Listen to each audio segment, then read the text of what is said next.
இந்த போண்டாவை ஒரு தடவை ருசித்து பார்த்துட்டாங்களான்னா அடிக்கடி செஞ்சு சாப்பிடுவாங்க. அந்த அளவுக்கு செம்ம டேஸ்ட்டாக இருக்குது. பாருங்கள், கடையில் இருக்கிற மாதிரியே பொதன்ட்டு அருமையாக வந்திருக்குது. Welcome Bangalore to Salem foods. இன்றைக்கி பார்க்க போகிற ரெசிபி என்னென்னா கோதுமை போண்டா.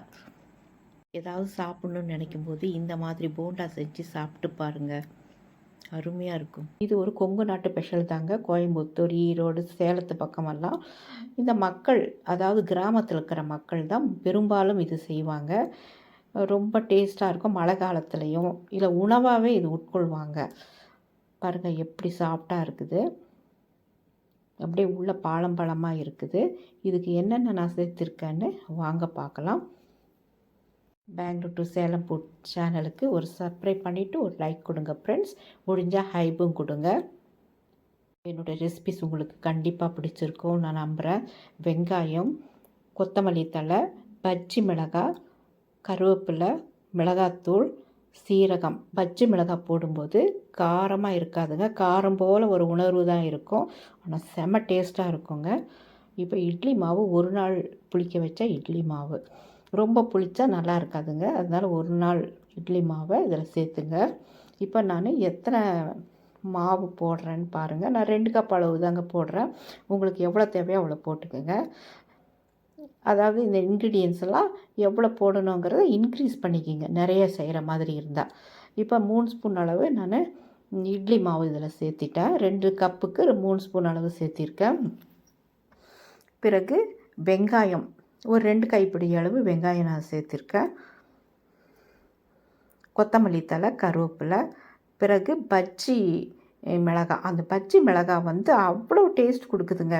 அதாவது இந்த மாதிரி கோதுமை போண்டாக்கு தாங்க இந்த டேஸ்ட் கொடுக்குன்னு நான் நினைக்கிறேன். ஏன்னா சாப்பிடும்போது அவ்வளோ நல்லா இருந்ததுங்க டேஸ்ட்டு. அதனால் நீங்கள் ட்ரை பண்ணி பாருங்கள். கோதுமை மாவு போண்டா செய்யும்போது இந்த பஜ்ஜி மிளகாய் கண்டிப்பாக போட்டு பார்க்குறேங்க, உங்களுக்கே பிடிச்சி போயிடும். அந்த அளவுக்கு நல்லா இருந்ததுங்க. இப்போது சீரகமும் சேர்த்தியாச்சு, மிளகாத்தூளும் நான் சேர்த்திட்டேங்க. அது காட்ட முடியல. இப்போது எல்லாம் போட்டு பிசைஞ்சு விட்டுடலாம். அந்த இட்லி மாவோடு சேர்ந்து பிசைஞ்சிக்கலாம். இப்போ தண்ணி தேவையில்லை. நல்லா கலந்து விட்டுட்ட பிறகு கொஞ்சம் நம்ம இது உப்பும் போடணும். ஏற்கனவே இட்லி மாவில் லைட்டாக உப்பு போட்டிருந்தாலும் இது நம்ம இதுக்கு தேவையான அளவு உப்பு போட்டு நல்லா தண்ணி விடாதுக்கு முந்தைய நல்லா பிசைஞ்சு எடுத்துடலாங்க.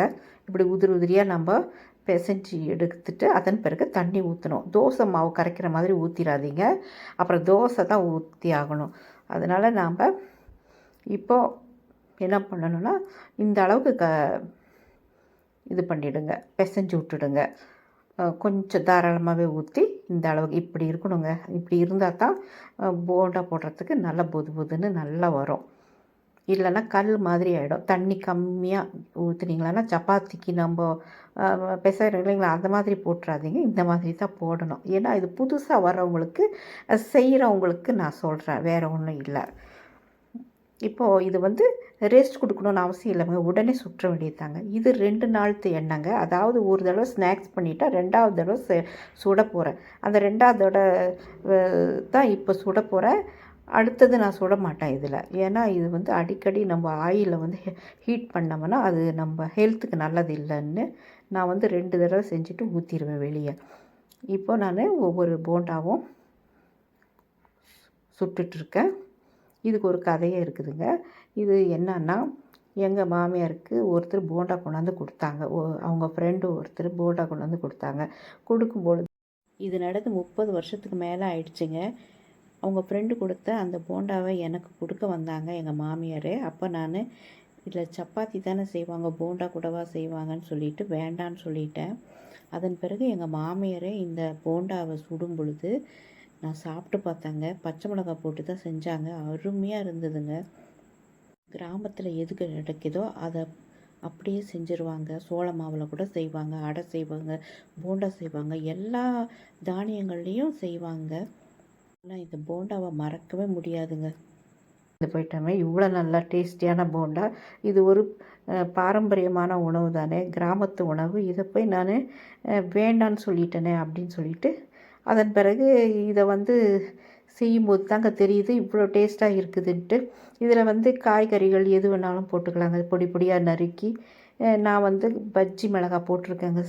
வேறு லெவலில் அந்த பஜ்ஜி மிளகாய் போட்டதுனால இது நீங்களும் பஜ்ஜி மிளகாய் போட்டு செஞ்சு பாருங்கள், அருமையாக இருக்கும். பச்சை மிளகாய் தேவையான பச்சை மிளகாவும் போட்டுக்கோங்க.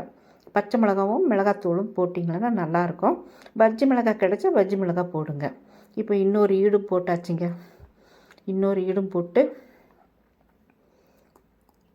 சுட்டுட்ருக்கேன்.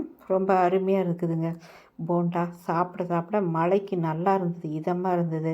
இதே போதும்னு ஆயிடுச்சு, சாப்பாடே தேவையில்லைன்ற மாதிரி தான் இருந்தது. இந்த போண்டா சாப்பிட்ட உடனே ஒரு 3-4 போண்டா சாப்பிட்ட உடனே பசி அடங்கிடுச்சு, அந்த அளவுக்கு நல்லா இருந்தது.